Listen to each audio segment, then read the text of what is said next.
특징으로는 마약 복용 후에 각성 효과가 굉장히 많이 올라가서 무박 2일 동안 성관계를 한다든지 쉬지 않고 남자가 사정을 한다든지 뭐 이러한 각성 효과를 제가 들었고요. 현재 지금 제가 들어가 있는 텔레그램 마약방도 200여 개 이상 되고요.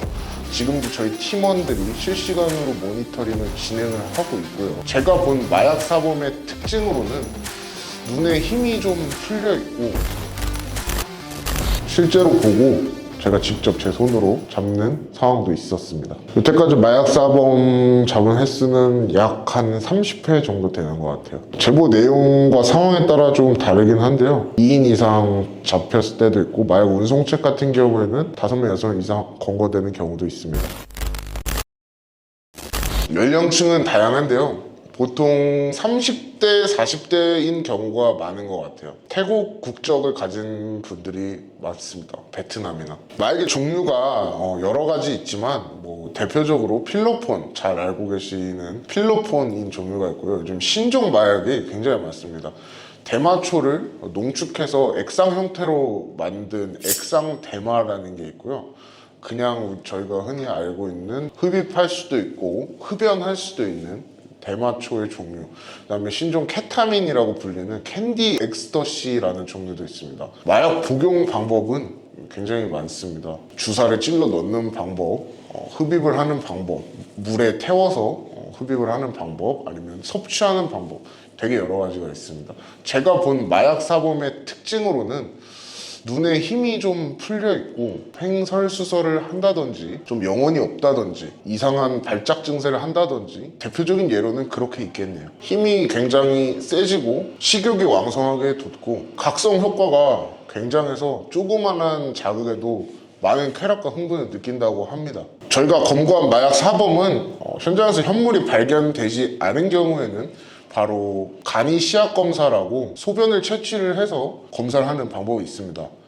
이 같은 경우에 경찰서를 우선 연행을 해서 외국인 범죄자들의 소변을 받아 검사를 진행하는데 거기서 만약 양성 반응이 나오면 경찰서에서 저한테 전화가 옵니다. 확인 전화가 오고 양성 반응이 나왔다, 음성 반응이 나왔다, 뭐 소지한 게 나왔다, 얼마가 나왔다 라고 설명을 해주는 편입니다.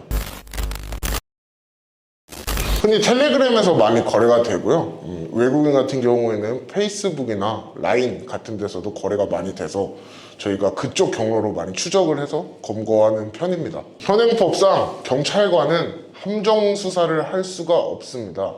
그렇기 때문에 정보 수집과 수사를 하는 부분에 있어서 제약이 조금은 있는 편입니다. 저희는 또 마약 관련된 정보원이 따로 있기 때문에 그쪽에서 많은 정보들이 저희 쪽으로 들어오고 있는 상황입니다. 텔레그램 방에 검색을 하면 들어갈 수 있는 방들이 많이 있습니다. 그 이상으로 접근을 하려면 회원권을 구매를 하거나 오프라인 모임을 갖거나 어느 정도 신원을 확보를 해야 되는 그 이상의 등급의 방들이 있기 때문에 사실상 저희 보안관과 보안관 팀원 전원은 어떤 마약방이든 다 들어가 있다고 생각하시면 될 것 같습니다. 현재 지금 제가 들어가 있는 텔레그램 마약방도 200여 개 이상 되고요. 모든 행적을 지금 조사 중이고 검거를 하려고 많은 노력을 하고 있습니다. 지금도 저희 팀원들이 실시간으로 모니터링을 진행을 하고 있고요. 텔레그램 뿐만 아니라 라인, 페이스북, 각종 SNS와 언론 매체를 통해 신원을 특정하고 조사를 하려고 많은 노력을 하고 있습니다.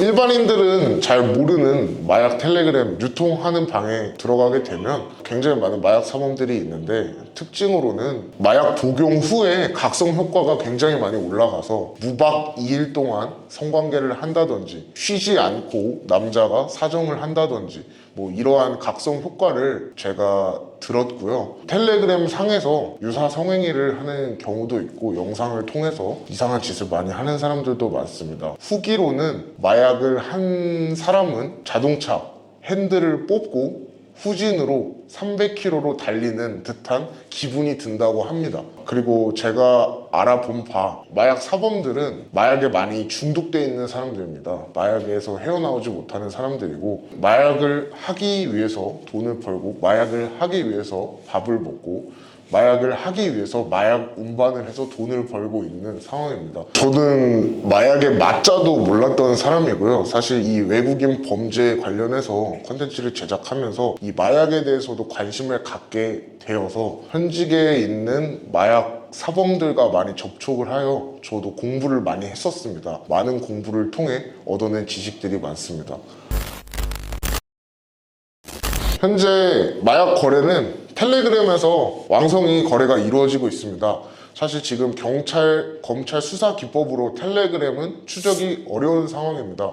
그렇기 때문에 마약 사범들이 이 점을 노려 텔레그램 속에서 마약 거래를 활발하게 진행을 하고 있고요. 마약을 거래하는 수법으로는 요즘 크게 던지기 수법, 마약을 해당 장소에 던져놓고 CCTV 기록이나 행적을 추적하기 어려울 만큼 시간을 둔 다음 좌표를 알려줘서 유저가 픽업을 하는 방식으로 마약은 거래되고 있습니다. 마약을 거래하는 금액은 일반적인 계좌이체가 아니라 추적하기 어려운 가상 계좌나 코인 계좌, 코인 지갑을 통해 해당 금액을 송금하는 방식으로 거래를 하고 있는 걸로 알고 있습니다. 현실적으로 추적이 어려운 상황입니다. 저희 영상에서도 나왔다시피 마약 운반책을 잡은 영상이 있습니다. 1호차, 2호차, 마지막에 오토바이까지 이용을 해서 마약을 운반을 하다가 저희한테 덜미를 잡힌 일당이 있었는데요. 처음 저희 첩보에 의하면 승합차 2대에 마약 사범들이 나누어 타고 마약 운반 알바를 한다는 제보를 받고 저희가 출동을 했었습니다. 하지만 첫 번째 차량을 경찰과 함께 검문을 했을 때는 마약과 관련 없는 사람들이 나왔고 2호차 역시 마약과 관련이 없는 사람들이 나왔습니다. 1차 검거를 통해 소문이 마약 사범들한테 다 들어갔습니다. 마약 사범들도 치밀하게 움직였지만 저희 레이더망에 포착된 저희를 보고 도주하는 마약 사범들을 저희가 직접 검거를 해서 경찰에 인계한 상황이 있었습니다. 대한민국으로 들어오는 알 수 없는 밀수 경로를 저희는 추적하고 있습니다. 마약을 들어오는 루트를 저희는 찾고 싶고요. 이 또한 제보를 받고 있습니다. 마약을 운반하는 상선, 마약을 밀수하는 배라든지 어선이라든지 그런 거에 대한 첩보가 있으면은 저희 오픈 채팅으로 제보를 주시면은 관련 기관과 협업하여 단속을 할 수 있도록 진행하겠습니다.